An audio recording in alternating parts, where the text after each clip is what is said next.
Hello, I wrestling fan. Why have you been going down on your grandma? I thought Layla died. Derailed, I'm man. scum of the My earth. name is Coach. Guy looks like a pedophile. It's blue. Woo! Okay. He played keep away with his glasses. Literally driving us mad.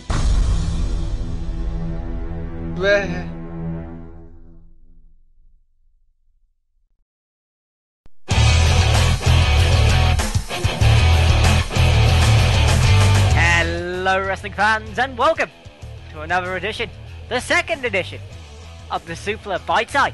Hi, I'm Andy Quad, and with me as always is Liam Dunn. And of course we are exclusive to the new Suplah.com website. So, Woo! welcome if this is your first time on the Suplah.com website. Not the Suplah.com, it's Suplah.com. Yeah, get the goddamn name right. I'm saying the website, like the URL insert here. There. I know what I fucking mean. Anyway, let's move on. We've only got I'm half sure an hour. the audience do too. So, we are going to be talking about one thing because this is a bite-sized show. So, Dean Ambrose has replaced Roman Reigns. Dean Ambrose returned at Dean, United fucking brilliant. Already off to a great start. Why? Because you said Deem. Who's Deem? Who the Deem? fuck is Deem? Dean Ambrose. No, you said Deem. I didn't say Dean. You did.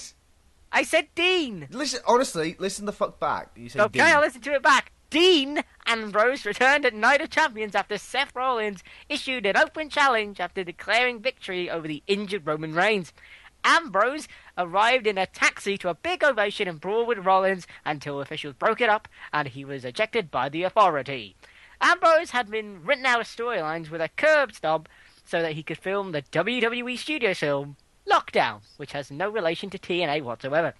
As for Reigns, it is now thought that he'll be out of action for several months instead of the 4 to 6 weeks as initially thought. He had to have emergency surgery for a hernia.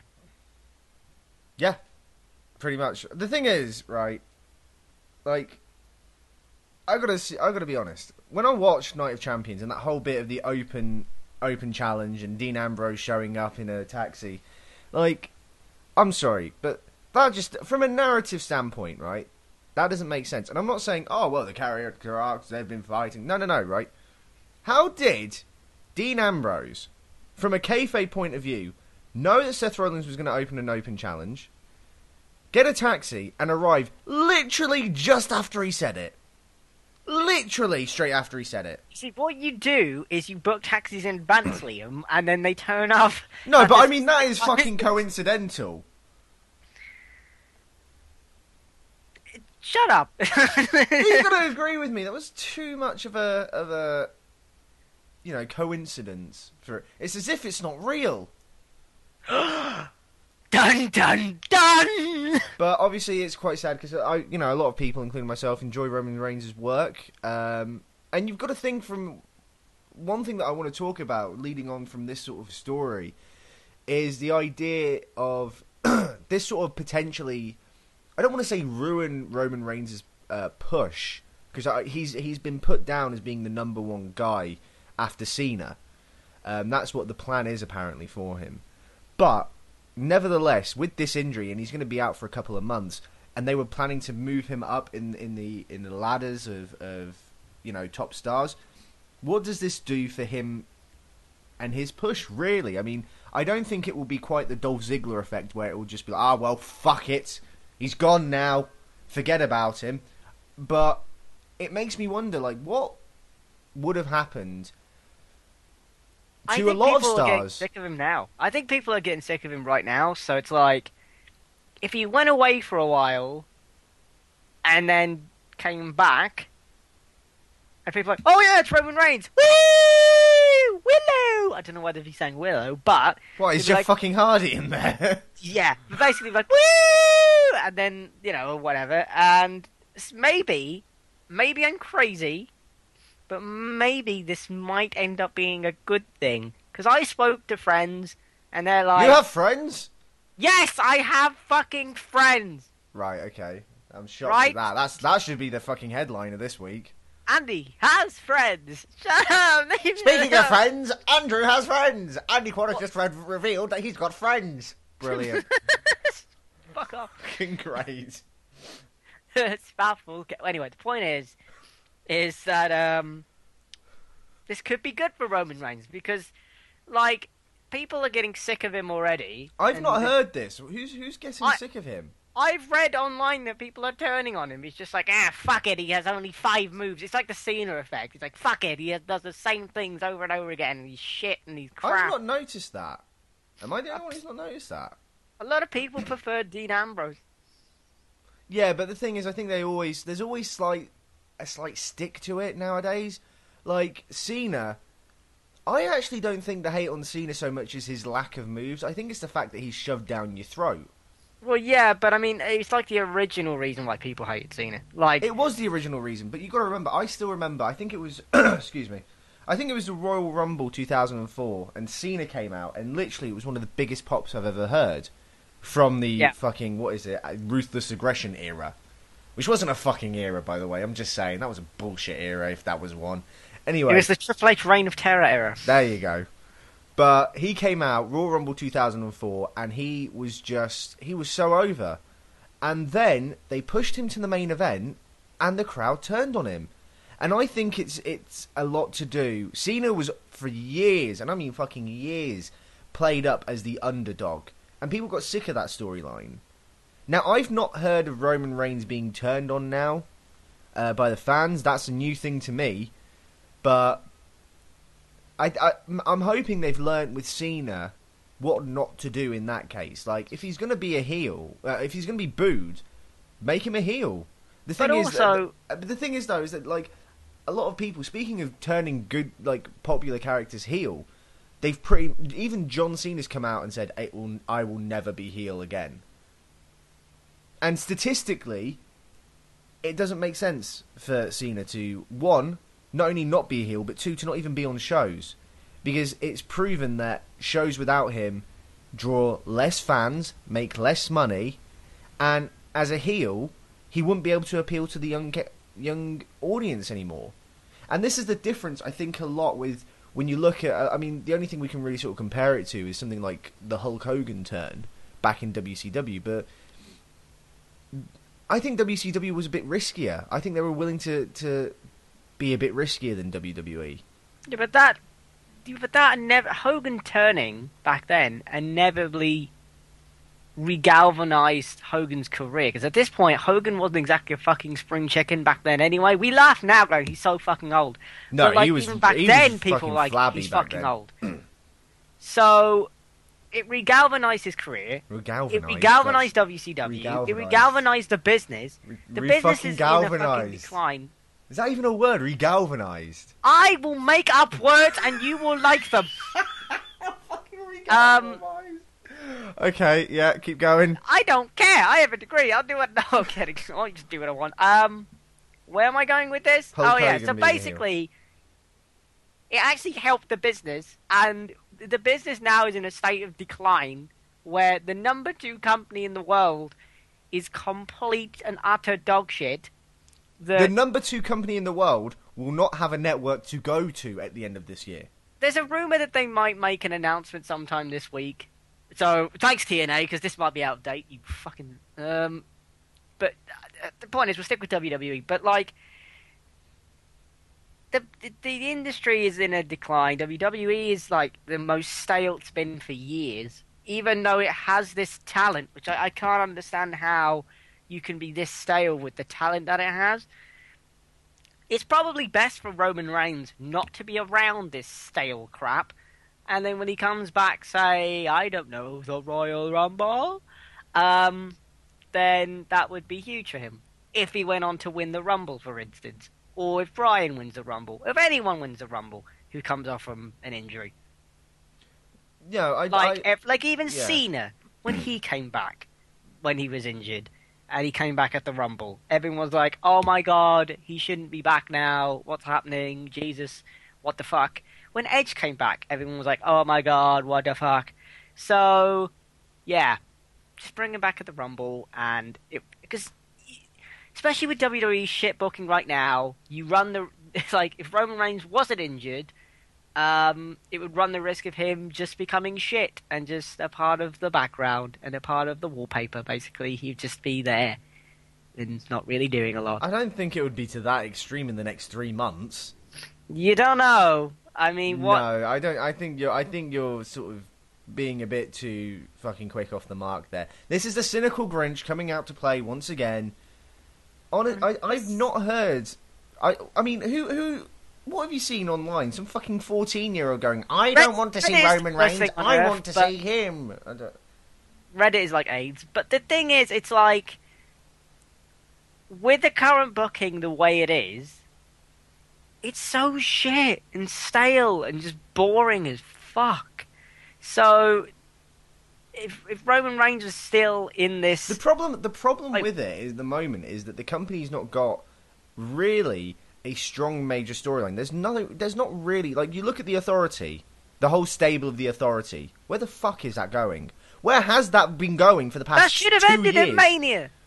Where has that stable, and I say that with quotation marks because it's not fucking stable, right? But what is the Authority? Are they baby faces? Are they heels? Who fucking knows? What is their end goal? Oh, we just want to be the boss. Well, you are the boss, Triple H. Where do we go? But the thing is, as well, like, one man took them all out after Mania, so in theory that should have been it. But it's now September and they still exist. No, the problem, I see what you're getting at, but the point that I'm saying is that the whole end goal for the Authority is basically to reign WWE. Well, they do that. So what objective do they have next? It's not like going after the World Heavyweight Championship, where it's like, okay, my objective is to win the belt, and then my next objective is to hold on to it as long as possible. Triple H, he's fucking pretty much owns it. Like, where can he go from here? What can you do with that? I'm sorry, it was the worst decision to create this fucking faction that they've got. It was the worst creative decision they've made, and the problem with it as well is that it's clear they want them to be heels. But then Triple H shows up on NXT going, I love NXT, it's the best thing in the world, I think this is the best stuff. Like, that's not what a heel would say. Yeah. I think the end goal should have been they were just defeated, and Triple H after Mania was like, fuck this, I'm off. Like, I don't get, like, why they still exist. It's just, I don't get it.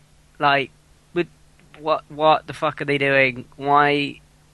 What is happening? I mean, it's boring. It's shit. Wrestling fans don't give a wank about this fucking corporate bollocks. No one cares. No one gives a shit. Do people not remember, like, there's a World Heavyweight Championship, and that should be pretty much the focus? Do people forget this fact? Is that just me? You have to shift the focus on someone else if your fucking champion is a part-timer. Oh, true, actually. But you know what? You know what you should do then in that case? Yes. Not give your belt to a fucking part-timer. No matter how awesome he is, don't even fucking give it to a part-timer. I've got to admit, Brock Lesnar is actually pretty fucking good. Like, him and Heyman have been fucking gold. Everything they've done from Mania onwards has been gold. But he's still a part-timer. It's ruining shows because not all these other shows that happen that don't have Brock on them are pointless because it's like then there's nothing really happens. They're just there. So you've just wasted a fucking not a 2-hour show. You've wasted a 3-hour show accomplishing nothing. But You've the thing is, nothing. With that, people would go, "Oh well, that's why we've got Paul Heyman because Paul Heyman can be on every week." No, right, okay. I want to put this argument to bed. The idea that having Paul Heyman as a substitute for Brock Lesnar on shows that Brock doesn't want to show up on, that's not an excuse, right? Because Paul Heyman isn't the champion. He's a manager. So guess what? He's not a wrestler. So guess what? He can't get physical instead of being fucking beaten up every week. He can't attack Cena. Because if he attacks Cena, Cena looks weak. So what can you do with that? You've already had 2 fucking months of Cena being bitching and crying about John Cena bitching about John Cena. Yeah, that makes sense, Liam. John Cena bitching about Brock Lesnar and beating up and making fun of Paul Heyman. And guess what? It's heading to Night of fucking Hell in a Cell. I'm getting mixed up with my months here. It's heading to Hell in a Cell, and we're probably going to get another month of the same shit. Yeah, it's not the same thing. You can't have... Like, do you remember back in the day when the champion and the number one contender were put into something like tag team matches, where they were technically fighting each other, but they never sort of fought each other in the ring. Like, you'd have that showdown where they're in the ring about to fight the number one contender, the champion, and then the champion whoever's the heel tags out. And it's that little tease. It's things like that. You can't have that with a part-timer. Yeah. Brock is not going to wrestle on Raw. What the fuck? How? What are you going to do? How? I'm sorry, I don't get how you can legitimize him if he's just wrestled 2 matches. I get it, he destroyed Cena, but it's not the same thing. He's not there every week. The thing is, as well, if you're going to have a part-timer, at least use the time he's not there to build other people up. Because the only person that they built up is Rollins and Reigns. Well, Reigns is gone now because he's had this emergency surgery. It's okay, push Ambrose. But you need to be pushing as many people as humanly fucking possible. Because you need to be pushing people who could be possible contenders to beat Lesnar. Not fucking have Cena for the next 6 fucking months losing all the time. Because WWE were like, well, this doesn't make any sense. And they'll have to put the belt on Cena. And if you're a 16-time champion, it'll match Ric Flair's record. Everyone will vomit, pull their gun out, shoot themselves in the fucking head, and be like, I can't take this anymore. This is fucking bullshit.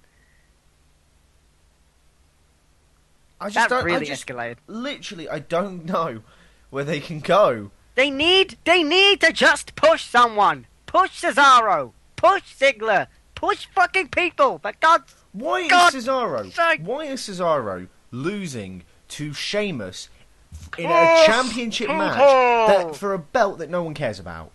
Push people, for Christ's sake. What is happening? They're not doing it. They're literally doing nothing. And you know what's sad? It looked at one point they were going to start pushing people. It really did. And this comes back around to what I was going on about originally. Like, the whole talk about people losing pushes. The obvious one is something like Dolph Ziggler. The guy won the World Heavyweight Championship, even when it wasn't even a major belt anymore. And then he gets a concussion, and they basically forget about him. Yeah, but it's like Cesaro wins that Battle Royal at Mania. The Shield win, beating Kane and the New Age Outlaws at Mania. Annihilating them, I might add. And, you know, you got all these young people, and it's like, why can't you just build on that? That's all you needed to do. You've killed all the momentum. You've given Cesaro the worst fucking wrestling theme in history. Just because you pair him up with Paul Heyman does not mean he's instantly going to be good.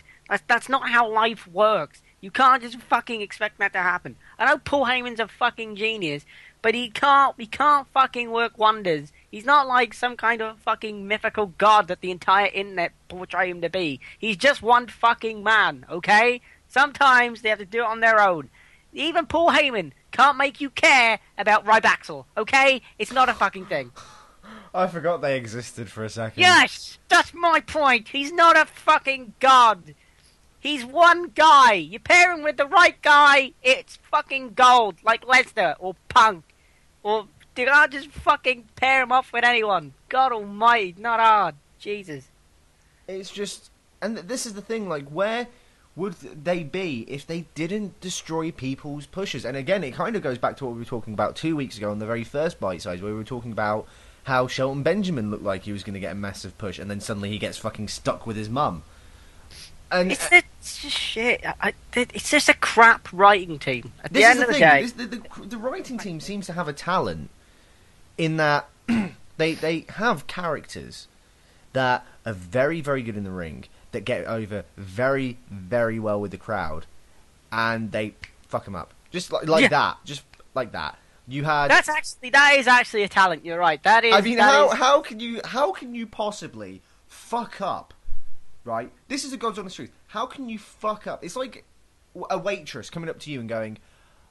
Just saying, I really think that the chef's special today, which is a salmon with tartare and salad, is possibly the best thing you can have. Oh, okay, yeah, I'll go with that. And then you get fucking a burger and chips. You are telling me No, a burger and chips be nice. You just get a turd on a plate. The crowd is telling you what they want, and you still fuck it up. How is that possible? Why did they learn their lesson with Brian? I don't understand. I don't get how you can do that. You are you are being told what they want, and you just either you somehow just can't fucking comprehend it, or you honestly just don't give a shit. It's like, I don't get.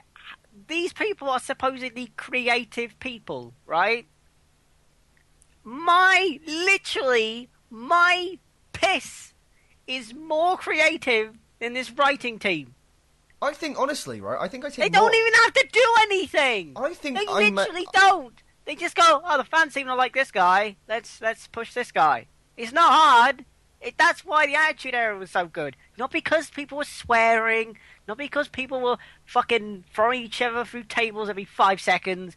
No, I swear I've said this before. But it's because they actually listen to people. I think, I'm going to be honest here. I genuinely think I take more interest in examining my turd than the fucking creative team does taking interest in listening to what the fans have to say. Ooh, it's a bit of corn in that one, right? Oh, it's a little bit of corn. I'll put that on the tally. Here's Not the that thing. I keep a tally. That's weird. WWE and pro wrestling is like the weirdest fucking industry on earth because it's the only industry that is consumer and customer driven where it doesn't actually listen to the fucking customers. Fucking brilliant. How the Brilliant. fuck does that make sense? How does that work? How does the company... And it doesn't help that WWE is like publicly traded company where people can buy shares in this piece of wank. Like, how in the name of God, how does that work? It's like going into McDonald's and saying, I want a Big Mac. No, you can have just a bun. Nothing in it. Besides from my spit and jizz, that's all you're going to have. How does that work? How? Please, someone explain to me and be like, well, this is how it works. I'm Vince McMahon, damn it. Like, how does this make sense? That is brilliant. How? It doesn't. It doesn't make sense. I can't do this show anymore. It doesn't make sense. You have to question how a company like this can actually function when it doesn't give a shit. Could you imagine, right, calling up, I don't know, British Gas and just going, yeah, excuse me, I'm really sorry, but, yeah, I'm not getting any gas through my cooker. Well, fuck you, bye. I mean, can you imagine that? Like, literally, yeah, don't give a shit, mate. But I can't get any heat. No, I don't care, mate. But I'm gonna die of hypothermia. Seriously, mate, don't give a shit. Don't give a shit. As long as you're paying me, I don't care. Like going to the doctor, right? Going to the doctor saying, Doctor, I've got like the worst. Shut up, phone. I've got like fucking hell, has he got Tourette's or something? I know, my phone just went up, and it's like, guys, I've got like a really funny rash on my leg. Can you like check it for me? Nope. What? Like, why? Just don't want it, mate. It's going to check inside of your ear for no reason. Why? That's what I'm going to tell you to do. And that's what you're going to like. Fuck off. Check my leg. No, checking your ear now. Right, goodbye. You've got an ear infection. No, I haven't. Yes, you have. I've told you you've got one. But my ear doesn't hurt. No, it does. It does. It does hurt you, doesn't it? What other fucking metaphors can we come up with? I don't know. We could be here for days coming up with these sort of metaphors. He's buying George Orwell's 1984 and you end up with Twilight. Like, what? The fuck is this? I didn't want this. Yes, like, you did. It's like the bookkeeper going, you want Twilight, don't you? No. No, brother is watching you. No. Twilight. But this is one of the most influential pieces of, literature in the world. But this has a vampire who sparkles. Have it. No. I want to find the Magna Carta, the basic fucking document that gave us Parliament in this country. Can I please have it? No, you can have a napkin that I just used to wipe my ass with. But I don't want that. I don't want that. Oh, that was probably the best analogy the show's ever had. I don't want this goddamn thing. I want the Magna fucking card, not the fucking... God. Not a turdy piece of paper, just the fucking Magna Carta. No, instead, you're going to have a fucking receipt from Sainsbury's. Why? Because we told you this is what you want. It doesn't make sense. How does a company run like that? Especially when they want me to buy their wanky network in like a week's time, where it's actually going to be available here. Praise be to God. This is the thing, though. This is the sad thing. The network, the unique selling point for the network, to me, isn't getting all the pay-per-views for free or whatever it was. Michael. Michael. But a lot of people seem to watch it for the back catalogue. When that's the selling point, and that is fucking sad if that's the selling point. It's not even the original content like Legends House. I've not seen one person, and I have suggested to this channel several fucking times to do a Legends House review. And guess what? No one's ever done it. Why? Because no one gives a shit about that show. Like literally, it's like, are you sick of wrestling now being shit? Yeah. Did you prefer the Attitude Era? Yeah. Did you like ECW? Yeah. Do you like anything else? Yeah. Now watch the network. It doesn't have to go the fucking network. Table on the ring. Fucking Michael Cole and JBL and fucking King are like $9.99. Michael, although that's just JBL because he can't say Michael properly. I hate wrestling. I really do. I've had enough. I can't. WWE. I just want to watch the old school. I just want to watch the Attitude Era Raw. No, you want everything that the network offers, don't you? No, I just want to watch Raw 1996. But look, we have all this shit as well. Have it, have it. No, I don't want that. Like, honest to God, they don't. It's a company. It's exactly like you said. It's a company that thrives on its customers and doesn't listen to them. Yeah, it's... How can a company grow if it's not listening to the customers? How is it alive? Yeah, to be fair, how has it survived? And I don't know. I know how. Because you are an idiot. You, yes, you. Don't look behind and fucking think, who is he talking to? I'm talking to you. You are a moron. So am I. We're all stupid. We've kept this thing alive for no reason. Don't buy the network. Don't buy their pay-per-views. Don't watch their shows. I can vouch, actually. I stopped watching TNA like 3 years ago, and honest to God, the thing's on its fucking last legs, right? That's a fucking sign. If one person like me stops watching it, right, imagine what would happen if like 8 people stopped watching it. Oh, we've got to keep Liam Dunn. No. We don't need Liam Dunn. And guess what? 3 years later, they haven't got a fucking network to go to. It's a fucking sign. I'm telling you, I stopped watching it 3 years later. It's on its last fucking legs. It's out the door. If we all stopped watching it, guys, imagine what would happen. Maybe, just fucking maybe, they might realise that they need to pull their fingers out of their arseholes, stop playing with their colons, and actually do some fucking work. I thought you were going to say something else. I thought so as well, but that was the direction I was going. I was just going to go with it. I realised sometimes words just spill out of my mouth without me really thinking, and I'm just like, right, I'm going to change this, spin it on its head. You think? So, yeah, I don't know where I was going with that one, but I thought, fuck it, roll with it. Yeah. Anyway, we're coming up towards the end of the show, so we may as well start wrapping it up. So, yes, wrestling.